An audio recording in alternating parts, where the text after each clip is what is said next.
ड्रामे की शुरुआत में हम शुयान को देखते हैं जो कि अपने फ्रेंड के बर्थडे की खुशी में बहुत ही ज्यादा ड्रिंक कर लेती है, जिसके बाद में वो उसका बर्थडे विश करते हुए सो जाती है। कुछ देर के बाद में उसका गेट कोई नॉक करता है। जब वो गेट ओपन करती है तो अपने सामने जिहान को पाती है, जिसके घर में शुयान मेड का काम करती थी। पर इससे पहले कि वो कुछ समझ पाती, जिहान उसे किस करते हुए उसके क्लोज जाने लगता है और वो शुयान से कहता है कि प्लीज मेरा एक बार नाम लो। शुयान को भी लगता है कि शायद ये कोई सपना देख रही है, इसीलिए वो जिहान को खुद से दूर नहीं करती है और यहाँ पर जिहान भी उसके साथ में नाइट एक्सपेंड कर बैठता है। अगली सुबह शुयान की जब आंख खुलती तो वो जिहान को अपने बगल में देख करके सोचती कि ये तो मेरा सपना ही होगा। पर जैसे वो जिहान के नोज को टच करती है, जिहान उठ जाता है, जिसे देख करके वो पूरी तरीके से शॉक्ड हो जाती है। जहाँ जिहान कहता है कि लगता है कि तुम फिर से चाहती हो कि मैं तुम्हारे साथ कुछ करूँ। इतना कह करके वो उसे फिर से किस कर देता है। अब शुयान काफी शर्मिंदगी में वॉशरूम में खड़ी होकर के सोच रही होती है, कल रात मैंने नशे की हालात में मिस्टर जिहान को गलती से मैसेज कर दिया था, क्या अब वो मुझे नौकरी से निकाल देंगे। पर एक बात तो सच है कि ये इंसान बहुत ही ज्यादा डरावना है। अभी वो ये सब सोच ही रही होती तभी वहाँ पर जिहान आ जाता है, जिसे देख करके शुयान काफी ज्यादा डर जाती है और उससे माफी मांगते हुए कहने लग जाती है कि मैंने गलती से आपको मैसेज कर दिया था। तो जिहान उससे कहता है कि गलती आखिर वो क्या होता है, जिस पर शुयान उससे कहती है कि आप चिंता मत करिए, मैं ये बात किसी को भी बता करके आपकी रेपुटेशन खराब नहीं करूंगी। जिस पर जिहान उसे करीब जा करके उसे घूरने लगता है। तो शुयान उससे कहती है कि सर प्लीज मुझे नौकरी से मत निकालिएगा, मैं एक बहुत ही गरीब लड़की हूँ। तो जिहान पूछता है कि फिर तुम क्या चाहती हो, जिस पर शुयान कहती है कि अगर आप मुझे नौकरी से निकाल देंगे तो मेरा शहर में जीना खाना मुश्किल हो जाएगा। तो जिहान उससे पूछता है कि तो क्या फिर यही एक रीजन है यहाँ रहने का, क्या तुम्हें याद नहीं कि हम एक ही यूनिवर्सिटी में पढ़ते थे। जिस पर शुयान को याद आता है कि उसने जिहान को स्कूल टाइम पर देखा तो था, जहाँ रुआनी नाम की लड़की उसकी लवर हुआ करती थी। और यहाँ पर शुयान को देख करके ऐसा लग रहा होता है कि वो भी जिहान को लाइक करती थी, पर अपनी हैसियत को देखते हुए वो ये बात कभी भी जाहिर नहीं कर पाती है। तो वो जिहान से कहती कि मुझे उम्मीद नहीं थी कि आप मुझे इतने दिनों तक याद रखेंगे। तो जिहान कहता है कि मैंने तुम्हें भूला ही कब था, क्योंकि इतना कह करके वो रुक जाता है और वो शुयान से कहता है कि खैर कल रात के बदले तुम मुझसे क्या चाहती हो, अगर तुम चाहोगे तो मैं तुम्हारी जिम्मेदारी लेने के लिए तैयार हूँ। तो शुयान कहती कि नहीं, इसकी कोई भी जरूरत नहीं है, आप परेशान मत होइए, मैं ऐसा प्रिटेंड करूंगी कि जैसे हमारे बीच कल रात कुछ हुआ ही नहीं था। जिहान उससे कहता है कि मैं तुम्हें दो ऑप्शंस देता हूँ, या तो तुम पैसे ले लो या फिर मुझसे शादी कर लो। ये सुनकर के तो शुयान शॉक्ड हो जाती है और वो सोचती कि लगता है कि जिहान मुझसे मजाक कर रहे हैं, भला वो मेरी जैसी मेड से शादी क्यों करेंगे। अब जैसा कि शुयान एक मेड थी और उसका फैमिली बैकग्राउंड बहुत ही ज्यादा वीक था और उसकी मदर को पैसों की जरूरत भी थी, इसीलिए वो कार्ड चूज कर लेती है और कहती है मैं पैसे आपसे ले तो जरूर रही हूँ, पर आप इन्हें मेरी सैलरी से काट लीजिएगा। इतना कहकर के वो वहाँ से चली जाती है। जिहान सोचता है कि तुम पहले तो ऐसी नहीं थी, आखिर तुम मुझसे इतना क्यों डरती हो। जिसके बाद शुयान अपना काम करने के लिए नीचे उतरती और वो सोचने लग जाती कि आखिर मेरे पेट की दर्द इतनी बढ़ती क्यों जा रही है। तभी उसकी फ्रेंड नैन्सी उससे पूछती है कल तुम मेरी बर्थडे पार्टी में क्यों नहीं आई। अच्छा तुम्हें ये बात पता है कि नहीं कि मिस्टर जिहान चीन वापस लौट आए हैं। तो शुयान कहती कि हाँ मैंने कल रात उन्हें देखा था। तभी नैन्सी उससे पूछती कि तुम्हारे नेक पर कैसा निशान है। तो शुयान उससे झूठ बोल देती है कल रात मुझे एक मच्छर ने काट लिया था। तो नैन्सी कहती कि मैंने कुछ अलग ही सोच लिया था, पर तुम तो कल रात घर में ही थी, फिर तुम्हारे साथ ये सब कैसे हो सकता है। वैसे मिस्टर जिहान दिखते कैसे, उन्हें खाने में क्या पसंद है, आज हम वही खाने में बनाएंगे। मैंने तो ये भी सुना है कि वो पिछले 10 सालों से किसी लड़की को चाहते हैं और उन्होंने उसके नाम का टैटू भी बनवाया है, जिसे वो प्यार से म्यूटी कहते हैं। जहाँ शुयान सोचती कि अच्छा तो कल रात उसी लड़की को समझ करके वो मेरे पास आए थे और वो इसीलिए मुझे म्यूटी कह करके बुला रहे थे। अभी वो दोनों खाने की तैयारी कर ही रही होती, तभी वहाँ पर जिहान आ जाता है, जिसे देख करके नैन्सी वहाँ से भाग जाती है। जहाँ जिहान शुयान से पूछता है कि आखिर तुम किस बारे में यहाँ पर बात कर रही थी। तो शुयान कहती कि मैं तो बस आपके लिए खाना बनाने जा रही थी क्योंकि आपको भूख लगी होगी। तो जिहान कहता है कि कल रात मैंने इतना कुछ खा लिया कि मेरा पेट भरा हुआ है, इसलिए मुझे भूख नहीं है। ये सुनकर के तो शुयान के हाथ से प्लेट छूट जाती है, पर जिहान उसे पकड़ लेता है और वो शुयान से कहता है कि आखिर तुम मुझसे इतना डरती क्यों। तो शुयान कहती है कि ऐसी बात नहीं है। तो जिहान कहता है कि अगर तुम्हें मुझसे डर नहीं लगता है तो तुम्हारे पैर हाथ क्यों कांप रहे हैं। जिस पर शुयान कहती है कि मेरे पास आपकी बातों का कोई भी जवाब नहीं है, पर क्या आप मुझे आधे दिन की छुट्टी दे सकते हैं क्योंकि मुझे अस्पताल जाना है। जिस पर जिहान उससे पूछता है कि कोई प्रॉब्लम है क्या तुम्हें, तुम ठीक तो हो ना। तो शुयान कहती है कुछ खास नहीं, बस मैं यहाँ से जाना चाहती हूँ। इतना करके वो वहाँ से जाने लगती है और सोचती है कि मुझे पता है कि आप मेरे साथ में झूठी हमदर्दी जता रहे हैं क्योंकि मेरी जैसी लड़कियां आपके लिए सिर्फ एक मनोरंजन का साधन है। अब शुयान हॉस्पिटल जाकर के गायनों को दिखाती है, जहाँ डॉक्टर गुस्से से कहती है आखिर शादी के बाद में आदमी इतने पागल क्यों हो जाते हैं जो जानवर बन जाते हैं। तो शुयान पूछती कि आखिर मुझे प्रॉब्लम क्या है। तो डॉक्टर उससे कहती कि अपने हस्बैंड से कहना कि आगे से तुम्हारे साथ में नरमी के साथ में पेश आएंगे। इतना कहकर के वो उसे मेडिसिन देकर के घर जाकर के रेस्ट करने के लिए कहती है।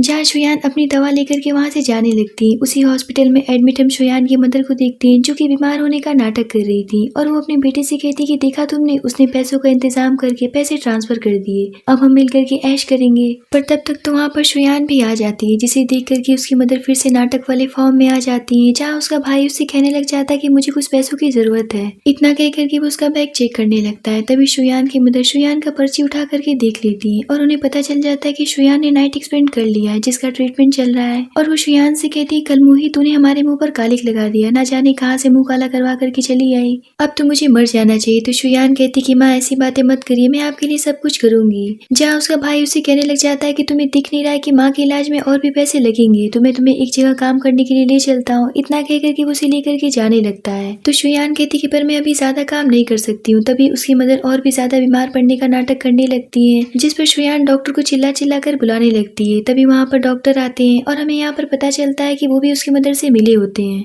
और वो शुयान से कहती कि इनका जल्दी इलाज करवाना पड़ेगा जिसमें 1 मिलियन लगेंगे, पर ये पूरी तरीके से ठीक हो जाएंगी। ये सुनकर के तो शुयान काफी इमोशनल होकर के अपनी माँ के बारे में सोचने लगती है और अपने भाई से कहती कि मैं काम करने के लिए तैयार हूँ, बताओ मुझे कहाँ जाना है। जिस पर उसका भाई उसे एक बार में लेकर के जाता है। तो शुयान उससे कहती कि पर ये कपड़े तो बहुत ही ज्यादा शर्मनाक है। तो चैन उससे कहता है कि यहाँ पर ऐसे ही कपड़े पहन करके लड़कियां ड्रिंक सर्व करती हैं। इतना कह करके वो वहाँ के ठरकी मैनेजर के हवाले उसे करके वहाँ से चला जाता है, जहाँ कुछ ठरकी आदमी बैठे होते हैं जो कि शुयान के साथ में बदतमीजी करने लगते हैं, जिस पर शुयान वहाँ से भागने लगती है। पर वो ठरकी आदमी उसे पकड़ लेता है और उसके साथ में जबरदस्ती करने लगता है। तभी वहाँ से जिहान भी अपने दोस्तों के साथ में गुजर रहा होता है और उसकी नजर शुयान पर पड़ती है और वो फौरन से अंदर जाकर के उस आदमी को शुयान से दूर करके उसे प्रोटेक्ट करता है, जहाँ वो आदमी जिहान को अच्छी तरीके से जानता था और वो उससे कहता है कि आखिर आप इस मैटर में क्यों पड़ रहे हैं, इस टाइप की लड़कियां ऐसे कपड़े पहन करके यही सब तो यहाँ पर करवाने आती हैं। ये सुन करके तो जिहान के गुस्से का कोई भी ठिकाना नहीं रहता है और वो उस आदमी को बहुत बुरी तरीके से हिट कर देता है, जहाँ मैनेजर को बुला करके वो उससे पूछता है कि आखिर लड़की यहाँ पर कैसे पहुंची, जिस पर मैनेजर उसे सफाई देते हुए उससे माफी मांगने लगता है। तो जिहान उसे वार्निंग देकर के छोड़ देता है, जिसके बाद वो शुयान को कवर करके उठा करके अपने साथ घर ले जाता है। तो शुयान उससे कहती है कि प्लीज मुझे नीचे उतारिए, सब कोई देख रहा है।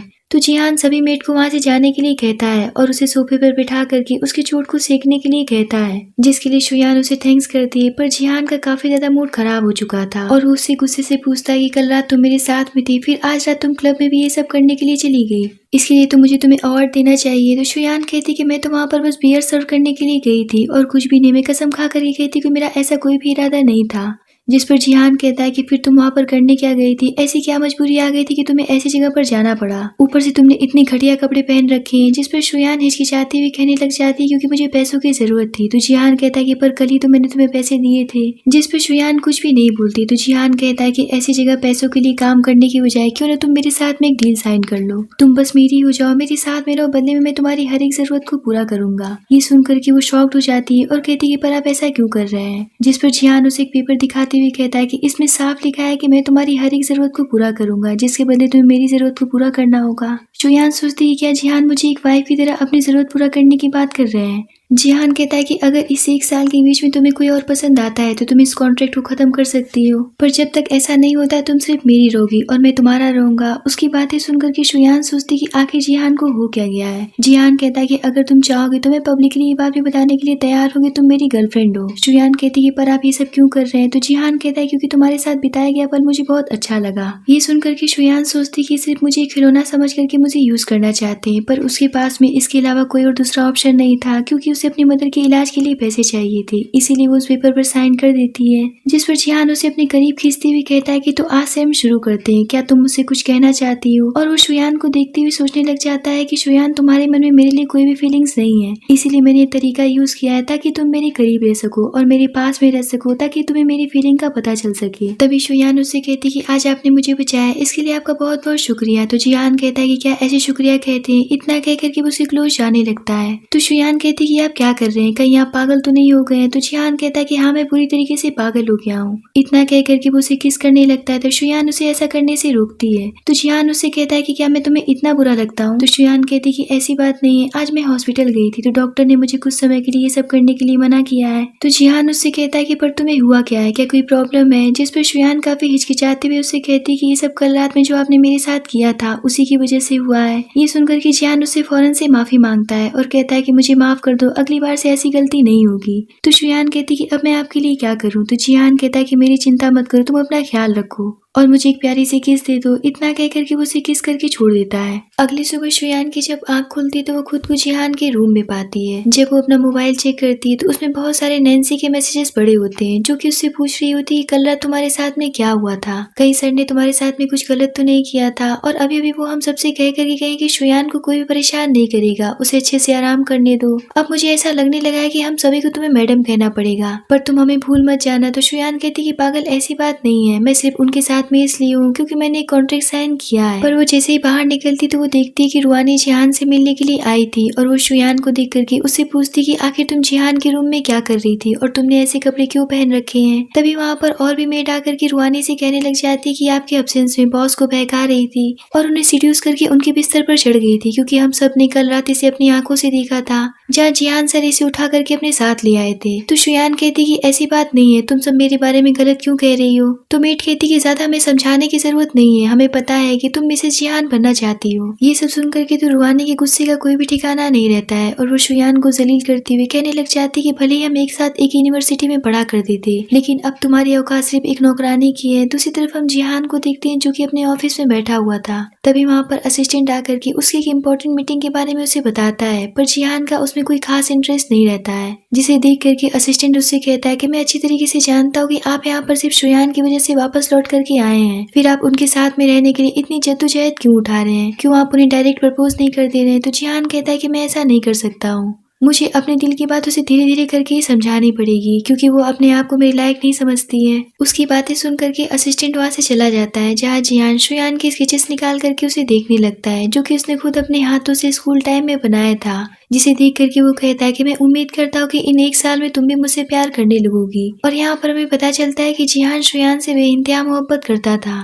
वही हम रुआनी को देखते हैं जो कि शुयान से कहती है कि तुम्हें पता है ना कि मैं और जिहान एक दूसरे से बचपन से ही प्यार करते हैं और तुम्हारी हिम्मत भी कैसी होगी हमारे बीच में आने की। लगता है कि तुम भूल गई कि तुम्हारी माँ मेरे घर में मेड का काम करती थी और अब तुम यहाँ पर मेड का काम करने लग गई हो, तो इसका मतलब ये नहीं कि तुम मेरे होने वाले हस्बैंड को फंसाओगी। तो शुयान कहती कि इस मामले में मेरी माँ का कोई भी लेना देना नहीं है, मैं यहाँ से कहीं दूर चली जाऊंगी। तो रुआनी कहती कि मैं तुम्हें इतनी आसानी से तो यहाँ से नहीं जाने दूंगी, तुम्हें तो इस बात की सजा मिल करके रहेगी क्योंकि तुमने मेरे होने वाले हस्बैंड को बहकाने की कोशिश की है। इतना कह करके उसे पकड़ करके बाहर जाती है, जहाँ नैन्सी भी देखती है कि शुयान के साथ में बहुत ही ज्यादा बुरा बर्ताव हो रहा है, इसीलिए वो चिल्लाते हुए उसके पास में आती है, पर कुछ मेड्स उसे पकड़ करके कहीं दूर ले जाकर के छोड़ देती हैं, जिस पर नैन्सी परेशान होकर के असिस्टेंट को कॉल करके सारी बातें बता देती है और उससे हेल्प मांगने लगती है। ये सुन करके असिस्टेंट फौरन से जिहान के पास जाकर के सारी बात बताता है। ये सुन करके तो जिहान काफी परेशान हो जाता है और वहाँ से फौरन से निकल जाता है। इधर रुआनी शुयान को बुली करने की सारी हदें पार कर देती है, पर तब तक तो वहाँ पर जिहान पहुँच जाता है, जिसे देख करके रुआनी शुयान को स्विमिंग पूल में धक्का दे देती है और खुद भी कूद जाती है। और यहाँ पर शुयान सोचने लगती है कि जिहान तो सबसे पहले रुआनी को ही बचाएगा और आज मेरी जिंदगी का आखिरी दिन है। पर तब तक तो जिहान आकर के शुयान को सबसे पहले बचाता है और उसे लेकर के फौरन से अंदर जाता है, जहाँ डॉक्टर शुयान को चेक करके जिहान से बताती है कि स्विमिंग पूल में गिरने की वजह से बेहोश हो गई है, अभी कुछ देर में होश में आ जाएगी। और रही बात इनके फीवर की, तो इन्होंने पहले वाली प्रॉब्लम के लिए कोई भी मेडिसिन नहीं ली है, इसीलिए इन्हें फीवर है। अगर इनका इलाज जल्दी नहीं किया गया तो फीवर बढ़ता जाएगा। डॉक्टर की बात सुनकर के जिहान को खुद पर बहुत ही ज्यादा गिल्ट फील होता है और वो शुयान की कही बात को याद करने लगता है कि आज उसी की वजह से शुयान का ये हाल है, और वो उसे कहता है कि प्लीज मुझे माफ कर देना, आगे से मैं तुम्हारी अच्छे से देखभाल करूंगा। तो डॉक्टर कहती कि ज्यादा परेशान होने की जरूरत नहीं है, ये ठीक हो जाएंगी, अब आप बाहर जाइए क्योंकि मुझे इनका ट्रीटमेंट करना है। डॉक्टर की बात मान करके जिहान बाहर चला जाता है। कुछ देर के बाद में शुयान काफी डरी हुई से उठती है, तभी वहाँ पर नैन्सी आती है और फौरन से उसे पानी पीने के लिए देती है, जिसके बाद में उसे गले से लगा करके कहती कि तुम परेशान मत हो, जल्दी सब कुछ ठीक हो जाएगा। तो शुयान उसे पूछती कि मैं इस मास्टर बेडरूम में क्या कर रही हूँ। तो नैन्सी बताती कि ये सब तुम्हारे लिए मिस्टर जिहान ने अरेंज किया है, वो तो तुम्हारे लिए डॉक्टर भी लेकर के आए थे। जिस पर शुयान उसे पूछती कि अभी मिस्टर जिहान कहाँ है। तो नैन्सी बताती कि वो तो रुआनी के रूम में है। ये सुन करके शुयान सोचती कि मैं जानती हूँ कि आप रुआनी को बहुत पसंद करते हैं, मैं फालतू में आपकी जिंदगी में उलझ गई हूँ। कुछ देर के बाद में जिहान रुआनी के रूम में जाता है, जिसे देख करके रुआनी काफी नाटक करने लगती है और उसे पकड़ करके कहने लग जाती है कि मैं कितना डर गई थी। जिस पर जिहान उसे खुद से दूर करते हुए उसे पूछता है कि आखिर शुयान स्विमिंग पूल में गिरी कैसे। तो रुआनी कहती है कि मुझे क्या पता वो खुद से गिर गई होगी। तो जिहान उससे कहता है कि भला कोई खुद से कैसे गिर सकता है। तो रुआनी उसका झूठ नाम लगाती हुई कहने लग जाती है कि वो मुझे खुद ही स्विमिंग पूल में धक्का देने वाली थी, इसीलिए हम दोनों साथ में ही गिर गए। तो जिहान उससे कहता है कि भला कोई खुद से कैसे गिर सकता है। यहाँ पर रुहानी उसे कहने लग जाती है कि वो मुझे धक्का देना चाहती थी, इसीलिए खुद ही मेरे साथ में गिर गई। इसमें मेरी कोई भी गलती नहीं, अब तुम्हें मेरे लिए फैसला लेना पड़ेगा। जिस पर जिहान उससे कहता है कि भला वो तुम्हें धक्का क्यों देना चाहती थी। यहाँ पर शुयान फिर से झूठ बोलती है, मैंने तो बस उससे इतना कहा था कि तुम्हारी माँ मेरे घर में नौकरानी का काम करती थी और अब तुम यहाँ पर नौकरानी का काम करने लग गई हो, और इसीलिए मैं उसे यहाँ के नियम बताने लगी थी। इस बात पर शुयान मेरे ऊपर भड़क गई और मेरे साथ में ये सब करने लग गई। तभी वहाँ पर 2 मेड रुहानी के लिए कपड़े लेकर के आती हैं। तो जिहान आज के बारे में उनसे पूछने लग जाता है। जहाँ मेड रुहानी की तरफ उंगली दिखा करके कहती कि आज इन्हीं की वजह से ये सब हुआ था, हमने कुछ भी नहीं किया है। पर रुहानी उसे घूरने लगती है। इस बात से मेड डर जाती है और वो अपना मुंह बंद कर लेती है और वो कहती है कि शुयान खुद से फिसल करके गिरी थी। जहाँ दूसरी मेड जिहान से कहने लग जाती है क्योंकि शुयान रुहानी से बहुत ही ज्यादा जलती है, इसीलिए वो उन्हें नुकसान पहुंचाने की कोशिश कर रही थी।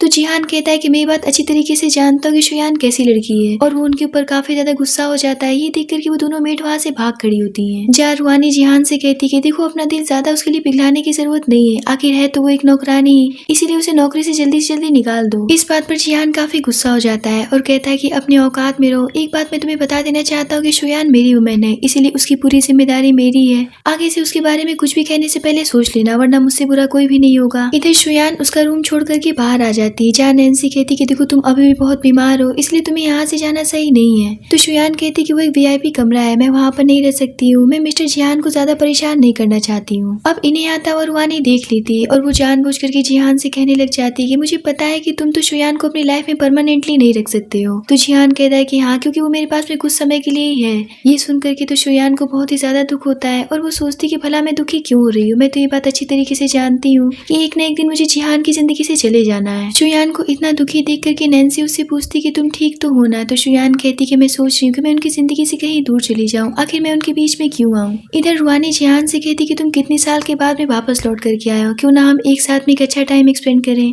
जिस पर जिहान उसे खुद से दूर करते हुए कहता है कि अब तुम ठीक हो, इसीलिए अब तुम अपने घर जाकर के आराम करो, यहाँ रहने की कोई भी जरूरत नहीं है। इतना कह करके वो वहाँ से चला जाता है। इधर शुयान अपना सामान पैक करते हुए काफी ज्यादा रोते हुए सोच रही होती है कि आखिर आपने मेरे साथ में ये सब क्यों किया, आपने मुझे अपनी जिंदगी में क्यों उलझा लिया, जबकि हम दोनों अलग अलग दुनिया से बिलोंग करते हैं। तभी वहाँ पर जिहान आता है और वो शुयान से पूछता है कि तुम उस रूम से यहाँ पर क्यों चली आई। तो शुयान कहती है क्योंकि मैं उस रूम में रहने के लायक नहीं हूँ। तो जिहान कहता है कि आखिर तुम उस रूम में रहने के लायक क्यों नहीं हो, तुम्हें मेरे साथ हर वक्त रहना पड़ेगा। ये सुनकर के शुयान काफी हड़बड़ा करके उठ जाती है, जिसकी वजह से वो गिरने लगती है। पर जिहान उसे पकड़ लेता है और वो उसे देखने लगता है, जिस पे शुयान उसे खुद से दूर करती है और वो उसे कहती है कि मिस्टर जिहान प्लीज मुझे यहाँ से जाने दीजिए, मैं अपने हॉस्टल में जाकर के रहना चाहती हूँ। तो जिहान उससे कहता है कि तुम मुझसे दूर कहीं भी नहीं जा सकती हो, क्या तुम भूल गई कि हमारे बीच में एक कॉन्ट्रैक्ट साइन हुआ है जिसमें साफ साफ लिखा था कि तुम्हें हमेशा मेरे क्लोज रहना पड़ेगा। ये सुनकर के तो शुयान उसे शॉकिंग भरी निगाहों से देखने लगती है और वो सोचती कि आखिर मिस्टर जिहान आप मुझसे चाहते क्या है। जहाँ जिहान उसे कहता है कि आज मैं तुम्हें एक बहुत ही स्पेशल जगह अपने साथ लेकर के चलूंगा, इसीलिए अच्छे से तैयार हो जाना। इतना कह करके उसे अपने साथ अपने न्यू होटल में लेकर के जाता है, जहाँ वो उसे बहुत प्यार से अंदर लेकर के जाता है। पर शुयान सोचती कि जिहान एक बहुत ही जिद्दी इंसान है, तभी तो वो मुझे अपने आसपास जबरदस्ती रखना चाहते हैं ताकि वो मेरा फायदा उठा सके। तभी वहाँ पर होटल का मैनेजर आता है और वो जिहान को पूरी होटल का निरीक्षण करने के लिए कहता है,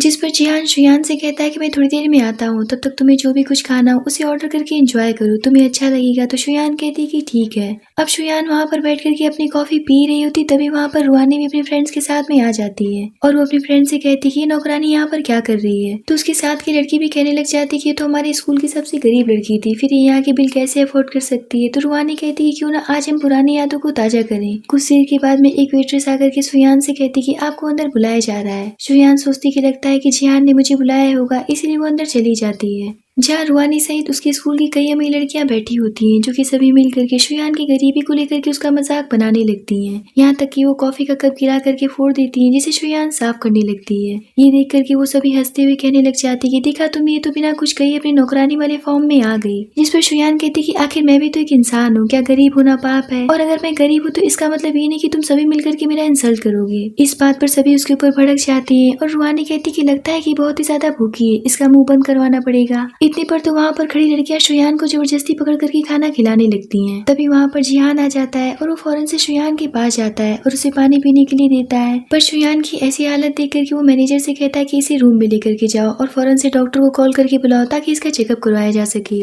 जिस पर मैनेजर शुयान को लेकर के चला जाता है, जहाँ रूहानी फौरन से जिहान के पास जाकर के अपनी फ्रेंड के ऊपर सारा इल्जाम थोप देती है और वो जिहान से कहती कि मैं तो इसे बहुत समझा रही थी कि भले ही शुयान एक गरीब लड़की है पर उसके साथ में ऐसा बर्ताव तो मत करो, पर इसने मेरी एक बात नहीं मानी। जिस पर वो लड़की जिहान से कहती कि हम तो बस उसके साथ में मजाक कर रहे थे। तो जिहान कहता है कि लगता है कि तुम सभी को मजाक बहुत पसंद है, इसीलिए मैं भी तुम्हारे साथ में एक मजाक करना चाहता हूँ। आज से यहाँ पर सभी मौजूद लोगों के फादर की कंपनियों के साथ में हमारे पे ग्रुप के सारे कॉन्ट्रैक्ट खत्म होते हैं। इस बात पर वो लड़की जिहान के आगे गिड़गिड़ाने लगती है, पर वो अपने असिस्टेंट से कहता है कि आज के बाद से इनमें से कोई भी इस होटल में नजर नहीं आनी चाहिए। इतना कह करके वो वहाँ से चला जाता है, जहाँ वो शुयान के पास में जाकर के उससे बहुत प्यार से कहता है कि अगर वो लोग तुम्हें परेशान कर रहे थे तो तुमने मुझे कॉल क्यों नहीं किया। तो शुयान कहती कि मैं छोटी छोटी सी बातों पर आपको परेशान नहीं करना चाहती हूँ। तो जिहान कहता है कि कोई छोटी बात नहीं थी। जिस पर शुयान सोचती कि मुझे पता है कि आप तो मुझे खरीद लिए, इसलिए आप जब चाहे तब मुझे कहीं भी ले आ सकते हैं, मैं तो आपको मना भी नहीं कर सकती हूँ। और वो जिहान से कहती कि आपके जैसे बड़े लोग हमारे जैसे छोटे लोग की जीने मरने की परवाह नहीं करते हैं और इसके अलावा आपने मुझे खरीद लिया है। तो जिहान कहता है कि मैं तुम्हारी परवाह करता हूँ।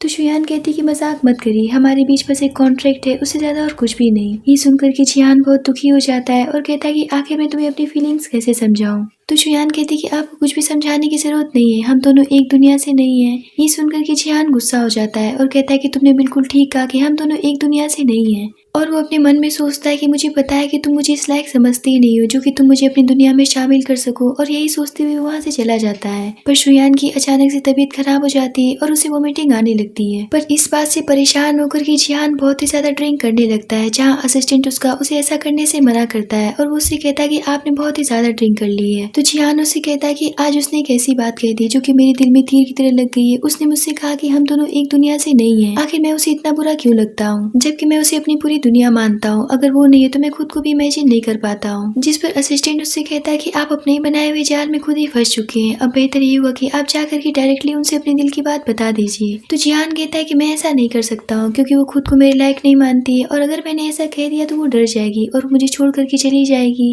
इतना कह करके जिहान बहुत ही ज्यादा ड्रिंक करते हुए बेहोश हो जाता है। तो असिस्टेंट उसकी ऐसी हालत देख करके सोचता है कि बॉस की हालत तो दिन पे दिन बदतर होती जा रही है, मुझे उनके लिए कुछ करना चाहिए। और यही सोच करके वो ड्रिंक उठाता है और जिहान के शर्ट पर गिराने लगता है, जिसके बाद वो उसे पकड़ करके सीधा शुयान के पास ले जाता है। तो शुयान कहती कि आखिर आप इन्हें यहाँ पर क्यों लेकर के आए। तो असिस्टेंट कहता है कि देखिए मुझे कुछ जरूरी काम है, और वो जानबूझ करके फोन पर बात करते हुए वहाँ से भाग खड़ा होता है। जिसके बाद शुयान जिहान को जैसे तैसे करके बेड तक ले जाती है और वो उसे वहाँ पर लिटा देती है और कहती कि आखिर आपने इतनी क्यों पी ली। और वो वहाँ से जा ही रही थी पर जिहान उसे अपने करीब खींच लेता है। तभी बाहर बादल गरजने लगता है, जिसकी वजह से शुयान डर जाती है। तो जिहान उसकी मदद करता है और वो उसे कहता है कि मुझे पता है कि तुम्हें बादल के गरजने की आवाज से डर लगता है। और यहाँ पर हमें एक पास्ट का सीन दिखाया जाता है जब जिहान और शुयान एक साथ पढ़ते थे, तब भी शुयान को इस चीज से डर लगती थी। जहाँ जिहान उसका हाथ पकड़ करके उससे कहता है कि तुम घबराओ मत, मैं तुम्हारे साथ में हूँ, हम दोनों की स्टोरी पढ़ते हैं जिससे कि तुम्हारा ध्यान भटक जाएगा और तुम्हें डर भी नहीं लगेगा। अब प्रेजेंट टाइम में उसकी ऐसी बातें सुन करके तो शुयान शॉक्ड रहती है, जहाँ वो शुयान से कहता है कि तुम एक ऐसी लड़की थी जो कि मेरे दिल में हमेशा से थी। ये सुन करके तो शुयान खड़ी हो जाती है और वो जिहान के प्यार और केयर के बारे में सोचने लगती है, जहाँ वो सोचती है कहीं ऐसा तो नहीं है कि जिस लड़की को जिहान पिछले 10 सालों से चाहता है वो मैं हूँ। और इसीलिए वो जिहान से पूछती कि वो लड़की कौन है जिसे तुम पिछले 10 सालों से चाहते हो, वो मैं हूँ या फिर रुआनी है। इस बात पर जिहान उसे अपने करीब खींच लेता है, पर इससे पहले कि वो उसे कुछ बता पाता वो बेहोश हो जाता है। इस बात से शुयान काफी डिसअपॉइंट हो जाती है और वो सोचने लग जाती कि मैं भी क्या पागलों जैसी बातें सोच रही हूँ, भला जिहान मुझे क्यों चाहेगा, मैं तो एक मेड हूँ। और वो सोचती है कि जिहान मुझसे प्यार करेगा, ऐसा तो सपने में भी नहीं हो सकता है क्योंकि वो तो किसी और का है। और यही सोच करके वो वहाँ से चली जाती है। दूसरी तरफ हम रुआनी को देखते हैं जो कि अपनी मदर के पास जाकर के उनसे कहने लग जाती है कि जो नौकरानी हमारे घर में काम करती थी उसकी बेटी शुयान है जो कि जिहान को बहकाने की कोशिश कर रही है, और मुझे इस बात का डर है कि कहीं वो जिहान को मुझसे छीन न ले। ये सब सुन करके उसकी मदर कहती है कि तुम परेशान मत हो, मैं इस मामले को खुद संभाल लूंगी। तभी वो देखती है कि उसके मोबाइल पर किसी का फोन आ रहा होता है और वो जैसे ही बाहर निकलती है तो हम देखते हैं कि शुयान की मदर उससे मिलने के लिए आई होती हैं, जहाँ वो रुआनी से कहती है कि देखो तुम्हारी माँ तुमसे मिलने के लिए आई है। ये सुनकर के रुआनी कहती है कि अपना मुंह बंद रखिए, ये राज किसी को पता न चलने पाए। और यहाँ पर हमें पता चलता है कि रुआनी उनकी असली बेटी थी जो कि मिस मैंग की असली बेटी बन करके रह रही थी, पर असली बेटी तो उनकी शुयान थी जिसे बचपन में उसकी मदर ने एक्सचेंज कर दिया था। और यहीं पर इस बारे में ये दोनों बात कर रही होती हैं, जहाँ उसकी मदर उसे एक नेकलेस देती हुई कहती है कि देखो देखो बेटा, मैंने तुम्हारे लिए खरीदा है। तो उसकी बेटी कहती कि आखिर इतने पैसे आपके पास में आए कहाँ से? तो उसकी मदर कहती कि शुयान ने सारे पैसों का अरेंजमेंट करके मुझे दिया था, जिन पैसों से मैंने ये नेकलेस तुम्हारे लिए खरीदा है। ये सुनकर के तो रुहानी गुस्सा हो जाती है और कहती कि तुम्हें पता भी कि ये पैसे कहाँ से आए उसके पास में। वो जिहान को जाकर के फंसा रही है और उसी से पैसे ले रही है, जिसे मैं बहुत चाहती हूँ। क्या आप चाहती कि आपकी बेटी का घर बर्बाद हो जाए? इससे पहले कि वो कुछ कर दे आपको कुछ करना पड़ेगा, नहीं तो वो जिहान की लाइफ में चली जाएगी और जिहान मुझे अपनी लाइफ से बाहर निकाल देगा। ये सुनकर के तो उसकी मदर कहती कि तुम परेशान मत हो, देखो अब मैं उसे कैसे सबक सिखाती हूँ। इतना कह करके वो वहाँ से चली जाती है। दूसरी तरफ जिहान की जब आँख खुलती है तो शुयान का लेटर पाता है, जिसमें लिखा होता है कि मैंने आपका सूप और दलिया दोनों ही बना करके रख दिया है, आप उठना तो उसे पी लेना, क्योंकि मेरी तबीयत कुछ ठीक नहीं लग रही, इसीलिए मैं यहाँ से जा रही हूँ। उसका लेटर पढ़ करके वो काफी परेशान हो जाता है और वो फौरन से असिस्टेंट को कॉल करके कहता है कि पता लगाओ कि शुयान कहाँ गई है। इधर शुयान रास्ते से जा ही रही होती, तभी वहाँ पर दो गार्ड्स आकर के उससे कहते कि मैडम आपसे मिलना चाहती है। इतना कह करके वो उसे अपने साथ लेकर के चले जाते हैं। जहाँ हम रुहानी की मदर को देखते हैं, जो कि शुयान से कह रही होती कि मैं तुम्हें जानती हूँ, तुम्हारी माँ हमारे यहाँ नौकरानी का काम करती थी, पर तुम्हारी इतनी हिम्मत भी कैसे होगी जो कि तुम मेरी बेटी के प्यार पर हाथ डाल रही हो। एक बात याद रखना कि तुम एक नौकरानी हो और तुम एक अमीर परिवार की बहू कभी भी नहीं बन सकती हो। अगर तुम्हें ऐसा लगता है कि कोई अमीर आदमी तुम्हें चाहता है, तो इसका मतलब ये नहीं कि वो तुमसे शादी करेगा, वो तुम्हें अपनी सिर्फ मिस्ट्रेस बना सकता है। इसीलिए सही रास्ते पे चलो और मेरी बेटी के रास्ते से हट जाओ। अगर आज ये बात तुम्हारी माँ को पता चलता तो वो कितनी दुखी होती। जिस पर शुयान कहती कि मैं मानती हूँ कि मैं गरीब लड़की हूँ, पर इसका मतलब ये नहीं कि मैं एक अमीर आदमी से शादी करने के सपने देख रही हूँ। मैंने ऐसा कभी भी नहीं सोचा है, आप मुझे गलत समझ रही हैं। पर क्या आपने अपनी बेटी की करतूतों पर कभी ध्यान दिया है? उसने मुझे कितना परेशान किया है। पर प्लीज एक बार मुझे जज करने से पहले अपनी बेटी के बारे में भी जानने की कोशिश करिए। इतना कह करके वो वहाँ से चली जाती है। उसके जाने के बाद में मिस बैंक सोचती कि आखिर उसकी तकलीफ से मुझे इतनी दर्द क्यों हो रही है। तभी वहाँ पर उनका असिस्टेंट आकर के शुयान की सारी डिटेल देते हुए उन्हें बताता है कि शुयान एक बहुत ही मेहनती लड़की है, पर उसकी माँ और भाई दोनों उसे बहुत ही ज्यादा परेशान करते हैं, जबकि वो खुद काम करके अपनी पढ़ाई का फीस भरती थी। पर जब उसकी मदर की तबीयत खराब हुई तो उसने पढ़ाई छोड़ करके उनके इलाज के लिए जगह जगह काम करना शुरू कर दिया। ये सब सुन करके मैंग कहती है पर वो कितनी भी मेहनती क्यों ना हो, पर वो मेरी बेटी के रास्ते में नहीं आ सकती है। इतना कह करके वो वहाँ से जाने लगती है। तभी उनकी नजर शुयान की गिरी ताबीज पर पड़ती है, जिसे देख करके वो सोचती कि ताबीज तो मैंने अपनी बेटी के जन्म के समय पहनाया था, फिर ये शुयान के पास में कैसे आया। और यही देख करके वो अपने असिस्टेंट से शुयान की पूरी जानकारी निकालने के लिए कहती हैं। इधर शुयान रास्ते से जा रही होती, तभी उसके पास में उसके भाई की कॉल आती है और वो उससे कहता है कि तुम्हारी इतनी हिम्मत भी कैसे होगी मिस बैंक की बेटी के लवर के साथ में गुलछर्रे उड़ाने की। अब जितनी जल्दी हो सके हॉस्पिटल पहुंचो। ये सुनकर के वो भागते हुए हॉस्पिटल पहुंचती है, जहाँ वो बाहर खड़ी होकर के सुनती है कि उसकी मदर एक बूढ़े आदमी से कह रही होती है कि अरे मैं कोई बीमार थोड़ी हूँ, मैं तो कितने समय से नाटक करती आ रही हूँ और आप चिंता मत करिए, मेरी बेटी बहुत ही ज्यादा सुंदर है, आप उससे शादी कर लीजिए, वो आपके खानदान को एक वारिस भी देगी। जहाँ उसका भाई कहता है कि वो तो इतनी मूर्ख है कि हम इतने सालों से उसे बेवकूफ बनाते आ रहे हैं और वो हमारे हाथों बेवकूफ बन करके हमारे लिए पैसे भी ला करके देती है। ये सब सुन करके शुयान को बहुत ही ज्यादा दुख होता है और वो अंदर जैसे ही आती है तो उसकी मदर फिर से नाटक करने लगती है और कहती कि आखिर तुमने मालकिन की बेटी के साथ में ऐसा क्यों किया, क्यों उनके होने वाले हस्बैंड की मिस्ट्रेस बन रही हो। तो शुयान कहती कि आप कैसी बातें कर रही है, मैं किसी की भी मिस्ट्रेस नहीं हूँ। तो उसकी मदर कहती कि जितनी जल्दी हो सके मिस्टर जिहान के साथ में सारे संबंध तोड़ लो, मैंने तुम्हारी शादी का इंतजाम कर लिया, ये देखो मैं तुम्हारी शादी इन्हीं के साथ में करवाने वाली हूँ। जहाँ उसका भाई भी कहने लग जाता है कि जल्दी से शादी के लिए तैयार हो जाओ, इन्होंने हमें उपहार के तौर पर पूरे 50,000 दिए हैं। जहाँ उसकी मदर भी उससे कहने लगती है कि देखो मेरी कंडीशन सही नहीं है, मेरे रहते भर में इस बूढ़े आदमी से शादी कर लो और मिस्टर जिहान का घर फौरन से छोड़ दो। तो शुयान कहती कि पर मैं तो वहाँ पर जॉब करती हूँ, अगर मैंने जॉब छोड़ दिया तो आपका इलाज कौन करवाएगा। तो वो कहती कि मेरी चिंता तुम छोड़ दो, अपना घर बसा लो। तो शुयान कहती कि मैं इस आदमी से शादी नहीं करूंगी और अब बस बहुत हुआ, आप लोग मुझे इतने सालों से धोखा देते आ रहे हैं, अब तो बीमार होने का नाटक बंद कर दीजिए। ये सुनकर के उसकी मदर समझ जाती कि शुयान को उनकी असलियत का पता चल चुका है। तो उसकी मदर उससे कहती कि हाँ मैंने नाटक किया क्योंकि तुम कामचोर हो। जिस पर शुयान कहती कि आखिर मैं आपकी जैविक बेटी हूँ भी कि नहीं, आप मेरे साथ में ऐसा कैसे कर सकती हैं। तो उसकी मदर कहती कि ज्यादा बकवास करने की जरूरत नहीं है, आज तुम्हें इस आदमी से शादी तो करनी ही पड़ेगी। ये सुनकर के शुयान कहती कि मैं ऐसा कभी भी नहीं करूंगी। इतना कह करके वो वहाँ से भागने लगती है, पर उसका भाई उसे जाने नहीं देता है। जिस पर शुयान जिहान को कॉल करके उससे मदद मांगने लगती है और अपनी लोकेशन भी बता देती है। उसकी डरी हुई आवाज सुनकर के जिहान काफी परेशान हो जाता है और अपने असिस्टेंट से वहाँ चलने के लिए कहता है। इधर वो ठरकी आदमी और सभी मिलकर के उसे जाने नहीं दे रहे होते, जिस पर शुयान उस आदमी को हिट कर देती है और सबको पॉइंट करते हुए उन्हें डराते हुए वहाँ से भाग निकलती है। जिस पर वो तीनों उसके पीछे दौड़ पड़ते हैं और उसे जाकर के घेर लेते हैं। तो शुयान उनके आगे गिड़गिड़ाने लगती है और कहती है कि प्लीज मुझे जाने दीजिए। दूसरी तरफ मिस मैंग का असिस्टेंट उन्हें शुयान की सारी इन्फॉर्मेशन ला करके दे देता है, जिसमें वो उसका डेट ऑफ बर्थ और सेम हॉस्पिटल देख करके शॉक्ड हो जाती है, क्योंकि वही सेम रुहानी का भी था। और वो सोचती कि पता नहीं क्यों उसका फेस मुझसे कुछ मिलता जुलता है, क्या उसका मुझसे कोई कनेक्शन हो सकता है। और यही सोच करके वो असिस्टेंट से कहती कि शुयान अभी जहाँ पर भी है मुझे वहाँ पर उसके पास लेकर के चलो। इधर शुयान देखती कि उसकी मदर तो उसकी बात समझने के लिए तैयार ही नहीं होती, इसीलिए वो सोचती कि अब शायद मेरा जीना सही नहीं, मुझे खुद से खुद का काम तमाम कर लेना चाहिए। और यही सोच कर कि वो ऐसा करने वाली होती तब तक तो वहाँ पर मिस मैंग और जिहान दोनों ही पहुंच जाते हैं, जहाँ जिहान उसे फौरन से पकड़ लेता है और उसे ऐसा करने से रोक लेता है। तो शुयान उससे कहती कि अब मैं और नहीं जीना चाहती हूँ, आखिर आपने मुझे क्यों बचाया। तो जिहान कहता है कि मैं तुम्हें कुछ भी नहीं होने दूंगा। पर तभी शुयान बेहोश हो जाती है। ये सब देख कर चैन अपनी मदर से कहता है कि मुझे तो डर लग रहा है कि अब हमारा क्या होगा। तो उसकी मदर कहती कि अपना मुंह बंद रखो। अब शुयान की ऐसी हालत देख करके तो जिहान के गुस्से का कोई भी ठिकाना नहीं रहता है और वो गुस्से में उन लोगों से पूछता है कि आखिर तुम लोगों ने इसके साथ में क्या किया है। तो उसकी मदर कहती कि हमने तो उसके साथ में कुछ भी नहीं किया है, आप गलत समझ रहे हैं, हम तो इसकी शादी कराना चाहते थे। जहाँ चैन कहता है कि सर अगर आपको ये लड़की पसंद है तो हम इसे आपको देने के लिए तैयार है। इस बात पर असिस्टेंट उसे किक मारता है, जिस पर जिहान कहता है कि शर्म आनी चाहिए तुम्हें ऐसी बात बोलने में, शुयान कोई सामान नहीं जिसे तुम देने की बात कर रहे हो। तभी उसकी मदर भी मिस मैंग के सामने कहने लग जाती है क्या आप भी हमें गलत समझती हैं, मैंने तो आपके यहाँ 20 सालों तक काम किया है।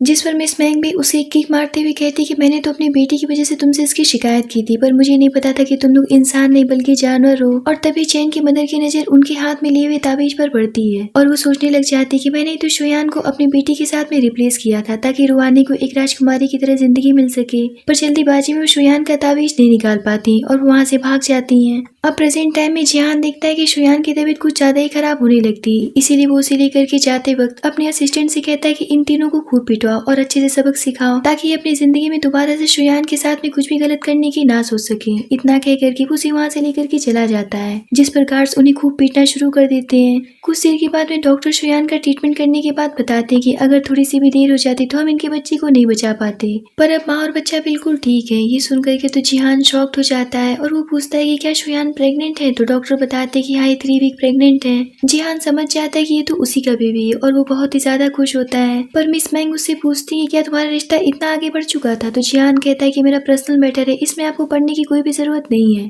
उसकी बातें सुनकर के मैंग सोचती कि अब इन दोनों के बीच में पढ़ना ठीक नहीं है। तभी डॉक्टर कहती कि अब इनका अच्छे से आपको ख्याल रखना पड़ेगा क्योंकि वो बहुत ही ज्यादा वीक हो चुकी हैं। डॉक्टर की बात सुनकर के मिस मैंग सोचती कि इतनी छोटी सी उम्र में ये लड़की कितना कष्ट झेल रही है। तभी शुयान होश में आने लगती है तो जिहान उसे पकड़ करके बिठाता है, पर वो मैंग को देख करके उनसे पूछती कि आप यहाँ पर क्या करने आई हैं, अब आपको मुझसे क्या चाहिए। जिस पर मिस मैंग वही ताबीज दिखाते हुए उससे पूछती कि तुम्हारे पास में कहाँ से आया। तो शुयान उन्हें बताती कि मैं तो इसे बचपन से पहनती आ रही हूँ। ये सुनकर के मैंग शॉक्ड हो जाती हैं और वो उससे कहती कि मैंने तो इसे अपनी बेटी के जन्म के समय पहनाया था, फिर तुम्हारे पास कैसे आ गया। तभी वहाँ पर रुहानी भी भागती हुई आती है और अपनी मदर से कहती कि मैंने सुना कि आप अस्पताल लाई हैं, आप ठीक तो है ना। तो उसकी मदर कहती कि मैं बिल्कुल ठीक हूँ। तभी रुहानी शुयान के हाथ में वही ताबीज देखती है और अपने पास से भी नकली ताबीज निकाल करके अपनी मदर को दे देती है, क्योंकि रुहानी की माँ ने उसे पहले ही सारी बात बता दी थी। जहाँ मिस मैंग उस ताबीज को देख करके कंफ्यूज हो जाती है और वो शुयान से कहती कि मुझे लगता है कि मैंने तुमसे गलत सवाल पूछ लिया। जहाँ रुहानी भी कहने लग जाती है आखिर मेरे जैसा ताबीज इसके पास में कहाँ से आया, इसने तो कॉपी करने की सारी सीमाएं पार कर ली हैं। तभी मिस मैंग शुयान से कहती कि लगता है कि मुझे कोई गलत फहमी हो गई थी, इसीलिए मैंने तुमसे ये सवाल कर लिया। तभी रुहानी जिहान से बात करने की कोशिश करती तो उसकी मदर कहती कि अब तुम्हारा उससे बात करना ठीक नहीं है, तुम मेरे साथ बाहर चलो। इतना कह करके वो उसे बाहर लेकर के जाने लगती है। तो रुहानी कहती कि माँ आप ये क्या कर रही है, आखिर आप उन दोनों को अकेले छोड़ करके बाहर क्यों चली आई। तो मिस मैंग उससे कहती कि अब वो लड़का तुम्हारे लिए ठीक नहीं है, इसलिए जितनी जल्दी हो सके उसे तुम छोड़ दो, मैं तुम्हारी शादी उससे भी अच्छे लड़के से करवाऊंगी। तो रुहानी कहती कि ऐसा नहीं हो सकता है, उससे अच्छा लड़का कोई भी नहीं होगा, मैं उसे बहुत पसंद करती हूँ। जहाँ उसकी मदर उसे बताती कि शुयान उसके बच्चे की माँ बनने वाली है, इसीलिए अब तुम्हारा उसकी जिंदगी से बाहर निकल जाना ही ठीक रहेगा। ये सुनकर के रुहानी शॉक्ड हो जाती है और कहती कि ऐसा नहीं हो सकता है, मैं शुयान को जान से मार डालूंगी। जिस पर उसकी मदर कहती है कहीं तुम पागल तो नहीं हो गई हो, ये तुम कैसी बातें कर रही हो, वो लड़की अब प्रेग्नेंट है और उसके साथ में एक बच्चा भी है, अब तुम उसके बारे में ऐसा नहीं सोच सकती हो और अब जितनी जल्दी हो सके जिहान का भूत अपने सर से निकाल दो। इतना कह करके वो वहाँ से चली जाती हैं। पर रुहानी सोचती कि माँ और बेटी दोनों ही पागल हैं, पर मैं शुयान को इतनी आसानी से नहीं छोड़ूंगी क्योंकि जिहान सिर्फ मेरा है। वहीं हम जिहान को देखते हैं जो कि बहुत प्यार से शुयान की चोट पर दवाई लगा रहा होता है। तो शुयान उससे कहती कि मिस्टर जिहान मैं इस बच्चे को जन्म देना चाहती हूँ, प्लीज आप इसके साथ में कुछ भी मत करना, मैं आपसे वादा करती हूँ इस बच्चे को लेकर के मैं आपको कभी ब्लैकमेल नहीं करूंगी और मैं यहाँ से कहीं दूर चली जाऊंगी क्योंकि इसके अलावा मेरे इस दुनिया में कोई भी नहीं है। जिहान जिहान भी उसकी बातों को काफी गौर से सुन रहा होता है और उससे कहता है कि तुम ऐसा सोच भी कैसे सकती हो, मैं तुम्हारी और अपने बच्चे की जिम्मेदारी लेना चाहता हूँ। ये सुनकर के शुयान चैन की सांस लेती है। तभी वो देखती है कि उसे बचाने के चक्कर में जिहान को भी चोट लग गई थी, इसीलिए वो उसे मेडिसिन लगाने के लिए कहती है, जिस पर जिहान उसकी बात मान करके जैकेट निकाल करके बैठ जाता है। पर शुयान जैसे उसे दवाई लगा दी तो इस सिचुएशन में भी जिहान रोमांटिक होने लगता है और उसे अपने करीब खींचते हुए उससे कहता है कि एक बार मेरा नाम लो। तो शुयान उसे जिहान कहती है, इतने पर उसे किस कर बैठता है। तभी वहाँ पर यान की एंट्री होती है जो कि जिहान की सिस्टर है और वो कहती है कि सब यहाँ पर क्या चल रहा है। तो जिहान उससे पूछता है कि तुम यहाँ पर कैसे पहुंच गई। तो यान उससे कहती है कि मुझे कहीं भी आने जाने के लिए तुम्हारी परमिशन की जरूरत नहीं है, पर यहाँ पर आखिर चल क्या रहा था। तो यान को देख करके शुयान सोचती कि लगता है कि जिहान की लवर है। जिहान से वो कहती है कि मुझे तुमसे कुछ बात करनी है, इसलिए मेरे साथ बाहर चलो, जिस पर जिहान उसके साथ चला जाता है। उनके जाने के बाद में वहाँ पर दो नर्स आपस में बात करते हुए अंदर आती है, जो कि कह रही होती कि ये तो मिस यान थी, जो कि बीजिंग सिटी की टॉप की बिजनेस टाइकून में आती है। मैंने सुना है कि वो बहुत ही ज्यादा गुस्से वाली है, उनके सामने किसी की भी बोलने की हिम्मत नहीं पड़ पाती है। उनकी बातें सुनकर के शुयान को लगता है कहीं वो जिहान को कोई नुकसान न पहुंचा दे, और यही सोच के वो वहाँ से उठ करके बाहर जाने लगती है। दूसरी तरफ यान जिहान से कहती है, क्या तुम जानवर बन गए हो, क्या तुम भूल गए हो कि एक हॉस्पिटल है और वो लड़की बीमार है, फिर भी तुम खुद पर कंट्रोल नहीं कर पा रहे हो, ऊपर से तुम उसे किस कर रहे थे। तो जिहान कहता है कि सिस्टर तुम मुझे गलत समझ रही हो, मेरा ऐसा करने का कोई भी इरादा नहीं था। तो यान पूछती कि तो वही लड़की है ना जिसे तुम 10 सालों से चाहते थे। तो जिहान कहता है कि हाँ। ये सुनकर के वो अपने भाई के लिए बहुत ही ज्यादा खुश हो जाती है। तभी वहाँ पर शुयान आकर के यान से कहती है, प्लीज इन्हें कुछ भी मत करना, इन्हें पहले से ही बहुत ही ज्यादा चोट आई है, अगर आप इन्हें पसंद करती तो मैं जिहान से बहुत दूर चली जाऊंगी। ये सुनकर के यान शॉक्ड हो जाती है और कहती है भला मैं इसे क्यों पसंद करने लग गई, वैसे मैं इसे बहुत प्यार करती हूँ क्योंकि मेरा नालायक छोटा भाई है। जहाँ जिहान अपनी सिस्टर का शुयान के साथ में परिचय करवाता है, जिस पर यान कहती है, छोटी शुयान तुम कितनी क्यूट हो, जिस पर शुयान उससे अपने किए के लिए सॉरी कहने लगती है। जिसके बाद यान जिहान को अपने साथ लेकर के चली जाती है, जहाँ रास्ते में वो उससे कहती है, अब जब वो लड़की तुम्हें मिल गई तो तुम्हें जल्दी से अपने दिल की बात उसे बता देनी चाहिए। तो जिहान उससे कहता है कि मैं अपने बर्थडे पार्टी के दिन उसे प्रपोज करने वाला हूँ। अब शुयान को जिहान का बर्थडे डेट याद था, इसीलिए वो उसके लिए एक गिफ्ट लेने के लिए मॉल में चली जाती है, जहाँ सेल्स गर्ल उससे कहती है, क्या तुम यहाँ के सामान अफोर्ड कर भी पाओगी। तभी उसी मॉल में रुआनी भी अपने फ्रेंड के साथ में आ जाती है और वो उससे कहती है कि पता नहीं कैसी मनहूस लड़की मुझे हर जगह मिल जाती है। तो सेल्स गर्ल उससे कहती है कि हमें शक है कि ऐसी लड़कियां हमारे मॉल में चोरी करने के इरादे से घुसती हैं। तो शुयान कहती है कि मैंने कुछ भी नहीं चुराया, लेकिन वहाँ पर सभी मिल करके उसे बहुत ही ज्यादा बेइज्जत करने लग जाते हैं, जिस पर वो यान को कॉल करके सारी बात बता देती है। तो यान उससे पूछती है कि आखिर तुम हो कहाँ, जहाँ यान को पता चलता है कि वो तो उसी के बेग ग्रुप के मॉल में शॉपिंग करने के लिए गई है। अब वहाँ पर रुआनी की दोस्त उसका बैग छीन करके उसका बैग चेक करवाने लगती है, जिसमें से सेल्स गर्ल को जिहान कर दिया हुआ ब्लैक कार्ड मिलता है। तो रुआनी उसे अपने हाथ में लेकर के कहती है कि तुमने तो अपने मालिक का ही कार्ड चुरा लिया, मुझे नहीं पता था कि तुम गरीब होने के साथ साथ चोर भी हो। और वो कहती है कि आजकल के चोर काफी शातिर हो गए हैं, ये जरूर अपने कपड़े में कुछ छुपाई होगी। इधर असिस्टेंट जिहान के पास आकर के बताता है, ये पे मॉल से मेरे पास कॉल आया था और वो बता रहे थे कि किसी चोर ने आपका ब्लैक कार्ड चुरा लिया है। ये सुनकर के जिहान समझ जाता है कि शुयान किसी खतरे में और वो फौरन से वहाँ से निकल जाता है। इधर सभी मिलकर के शुयान को काफी ज्यादा परेशान कर रही होती है। तभी वहाँ पर यान आती है, जिसे देख करके सेल्स गर्ल फौरन से दौड़ करके उसके पास जाती है और उससे कहती है कि मैडम आप यहाँ पर कैसे आई।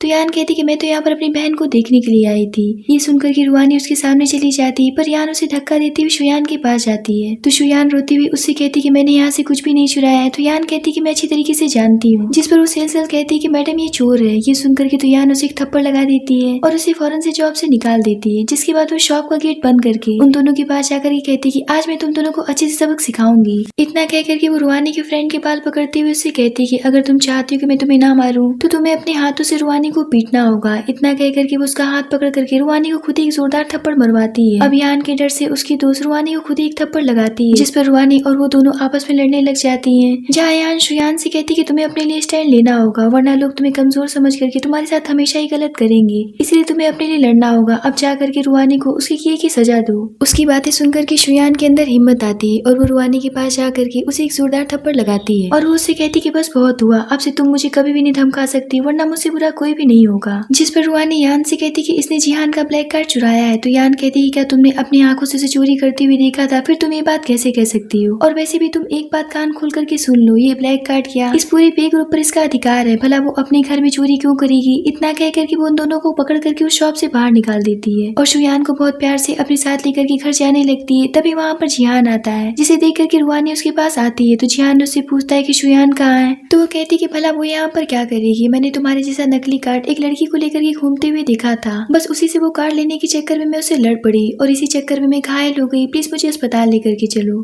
तो जिहान कहता है कि तुम मेरे असिस्टेंट के साथ में चली जाओ, जाओ, पर रुहानी इतनी चालाक थी कि वो जानबूझ करके बेहोश होने का नाटक कर लेती है, जिसकी वजह से जिहान को उसे हॉस्पिटल लेकर के जाना पड़ता है। जहाँ वो हॉस्पिटल पहुंच करके शुयान को जिहान के साथ में अपनी हॉस्पिटल वाली फोटो भेज देती है, जिसे देख करके वो शॉक्ड हो जाती है। इतना कम नहीं था कि वो जिहान को नर्स के साथ में बात करता हुआ वीडियो बना करके उसे शुयान को सेंड कर देती है, और फिर वो उसे कॉल करके कहती है कि भले तुम जिहान की बहन को अपनी साइड कर ली हो, पर ये बात जान लो कि मैं जिहान के बच्चे के साथ में प्रेग्नेंट हूँ। मुझे तो जिहान का नाम मिल जाएगा, पर जिस बच्चे को तुम जन्म देने वाली हो वो बच्चा तो नाजायज कहलाएगा, और वैसे भी वो तुम्हें झेलना नहीं चाहता है, इसीलिए उसने अभी भी नर्स से बात किया है, क्योंकि वो तुम्हारा बेबी नहीं चाहता है। ये सब सुनकर के तो शुयान को बहुत ही बड़ा सदमा लगता है और वो फूट फूट कर रोने लगती है। अब रात में जिहान जब घर आता है तो शुयान कुछ भी नहीं कहती है, जिस पर जिहान उसे ब्लैंकेट उड़ा करके इस बात से अनजान की आखिर हुआ क्या है वो वहाँ से चला जाता है, पर शुयान अभी भी बहुत ही ज्यादा रो रही होती है। अगले दिन शुयान खुद डॉक्टर के पास जाकर के कहती है कि मैं ये बच्चा नहीं चाहती हूँ, जिस पर डॉक्टर उसे कहती कि ठीक है, कल सुबह 9 बजे तुम आ जाना। इधर जिहान शुयान को ढूंढते हुए हॉस्पिटल पहुंच जाता है और वो उससे कहता है कि नैन्सी ने मुझे बताया कि तुम हॉस्पिटल आई हो, क्या तुम्हें कोई प्रॉब्लम है? जिस पर शुयान उससे कहती कि मैं कॉन्ट्रैक्ट खत्म करना चाहती हूँ और मैं आपके साथ में नहीं रहना चाहती हूँ। तो जिहान उससे पूछता है कि आखिर तुम ऐसी बातें क्यों कर रही हो, मैं तो अपने बच्चे की पूरी जिम्मेदारी भी लेने के लिए तैयार हूँ। तो शुयान कहती कि अब आपको ये सब करने की कोई भी जरूरत नहीं पड़ेगी और मैं आपके पूरे पैसे वापस कर दूंगी, बेहतर अब यही होगा कि आप मुझसे दूर रहिए। जिहान को तो समझ ही नहीं आ रहा होता कि आखिर वो ऐसी बातें क्यों कर रही है, और वो शुयान से कहता है कि क्या तुम मुझसे इतनी नफरत करती हो? जिस पर शुयान कहती कि हाँ, मैं आपसे बहुत ही ज्यादा नफरत करती हूँ। जब भी मैं आपके साथ होती तो मेरा दम घुटता है। आपने मेरी जिंदगी तबाह कर दी क्योंकि आप मुझे खिलौना समझ करके मेरे साथ खेलते आए हैं। तो जिहान कहता है कि तुम गलत सोच रही हो, मैंने ऐसा कभी भी नहीं किया है। तो शुयान उससे कहती कि मुझसे दूर रहिए। इतना कह करके वो वहाँ से चली जाती है। उसके मुंह से ऐसी बातें सुन करके जिहान का हार्ट ब्रेक हो जाता है और वो घर जाकर के ड्रिंक करने लगता है, जहाँ यान आकर के उससे पूछती कि आखिर तुम्हारे साथ में हुआ क्या है। तो जिहान कहता है कि वो मुझे नहीं चाहती। तो यान उससे पूछती कि आखिर वो तुम्हें क्यों नहीं चाहती है। तो जिहान कहता है कि मैं उसे जबरदस्ती अपने साथ रहने के लिए मजबूर नहीं कर सकता हूँ, और अब मुझे ऐसा लगने लगा है कि मेरा प्यार बस एक तरफा था, जिसकी कोई भी मंजिल नहीं है। मैंने सोचा था कि शायद वो मुझसे प्यार करने लगेगी, पर सब कुछ उल्टा हो गया और सब कुछ खत्म हो गया। अब उससे बात करने का कोई भी फायदा नहीं है। अब अगले दिन शुयान हॉस्पिटल अपने टाइम पर पहुंच जाती है, जहाँ डॉक्टर सर्जरी की तैयारी में लग जाते हैं, पर तभी वहाँ पर यान पहुंच जाती है और वो उसे बाहर लेकर के आती है और वो उसे कहती है क्या तुम पागल हो गई हो, मेरा भाई तुम्हें प्रपोज करने वाला था और तुम यहाँ पर ये सब करवाने पहुंच गई। यहाँ पर यान उसे सारी सच्चाई बता देती कि जिहान 10 सालों से तुम्हें चाहता है, ना कि रुहानी को, और मुझे ऐसा लगता है कि सब रुहानी का ही किया धरा है। उसी ने जानबूझ करके तुम दोनों के बीच में गलतफहमी पैदा की है। ये सब जान करके वो भागते हुए जिहान के पास आने लगती है। दूसरी तरफ हम जिहान को देखते हैं कि वो उस टैटू को हटवाने के लिए गया होता है, जहाँ वो आदमी उसे कहता है कि पर इस टैटू को हटाने में आपको बहुत ही ज्यादा दर्द होगा और आपको नुकसान पहुंचेगा। पर जिहान तो इतनी ज्यादा दर्द में होता है कि उसे किसी भी दर्द की परवाह नहीं होती है।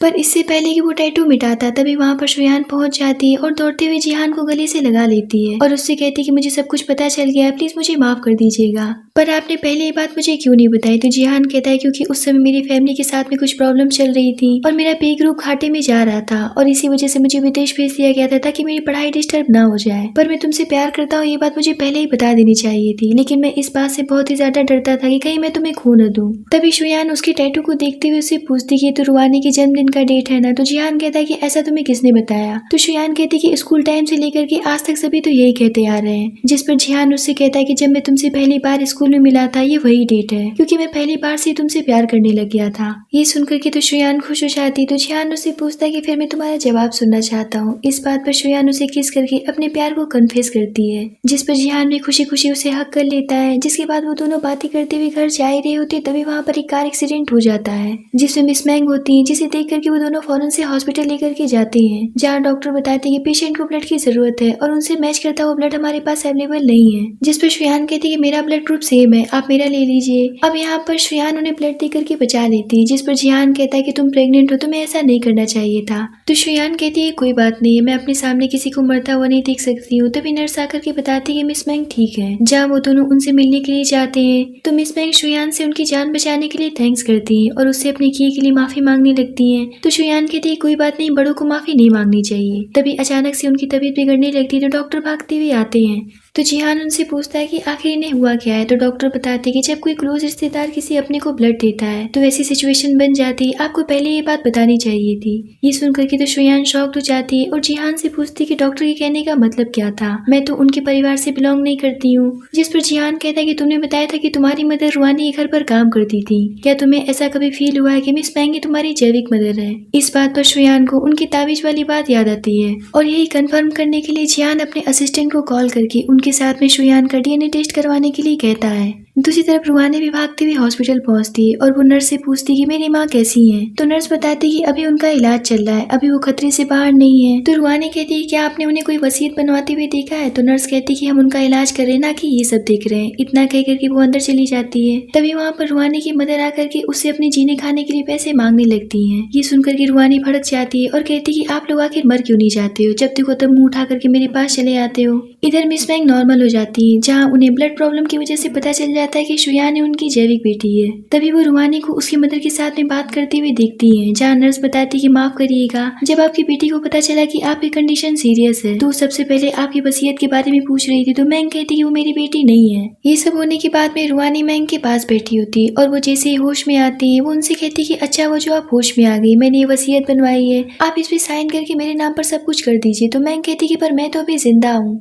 तो रूहानी कहती कि मेरा मतलब ये नहीं था, वो क्या है ना कि मैं जिहान के बच्चे की माँ बनने वाली हूँ, तो क्या आप अपने ग्रैंड चाइल्ड को ये सब गिफ्ट नहीं कर सकती हैं। तभी वहाँ पर जिहान आता है और कहता है कि मैंने तो तुम्हें कभी छुआ भी नहीं है, फिर तुम प्रेग्नेंट कैसे हो गई। जहाँ शुयान मिस मैंग को डीएनए रिपोर्ट देते हुए कहती कि आपकी जैविक बेटी नहीं है, बल्कि मैं आपकी जैविक बेटी हूँ। जिस पर रूहानी कहती कि झूठ बोल रही है। तो मैंग उसे एक थप्पड़ मारते हुए कहती कि मैंने तुम्हें बचपन से कितना लाड प्यार दिया और तुम हो कि इतने सालों से मेरे पीठ पीछे मुझे धोखा देती आ रही हो। तभी वहाँ पर उसकी मदर को भी पकड़ करके लाया जाता है, जहाँ एक एक करके उन दोनों की काली चिट्ठी सबके सामने खुलने लगते हैं। जहाँ रूहानी की मदर शुयान के सामने माफी मांगने लगती है। तो शुयान कहती कि तुम दोनों माँ बेटी ने मेरी 20 साल की उम्र तक मुझे बहुत ही ज्यादा परेशान किया है और मेरी जिंदगी नर्क से भी बदतर बना दी, और तुम चाहती हो कि मैं तुम्हें माफ कर दूं, मैं इस जन्म में तुम्हें कभी भी माफ नहीं कर पाऊंगी। जहाँ जिहान कहता है कि अब बस बहुत हुआ, इन दोनों को पुलिस के हवाले कर दो। जिस पर गार्ड्स उन्हें पकड़ करके अपने साथ ले जाते हैं। अब यहाँ पर सब कुछ क्लियर हो जाता है। शुयान को उसकी अपनी मदर मिल जाती है और मिस मैंग को उनकी बेटी मिल जाती है। तभी यान शुयान का प्रेगनेंसी रिपोर्ट दिखाते हुए उससे कहती कि ये रिपोर्ट देखो, तुम्हें एक नहीं बल्कि ट्विंस बेबीज होने वाले हैं। ये देख करके तो सभी वहाँ पर बहुत ही ज्यादा खुश हो जाते हैं। तो यान कहती कि अब किस बात की देरी है, अब तुम दोनों जल्दी से शादी कर लो। जहाँ हम शुयान और जिहान के वेडिंग डे को देखते हैं, जिस पर सभी बहुत ही ज्यादा खुश होते हैं और यहाँ पर वो दोनों अपनी शादी को हंसी खुशी कंप्लीट करते हैं और इसी के साथ में इस ड्रामे के पर हैप्पी एंडिंग होती है।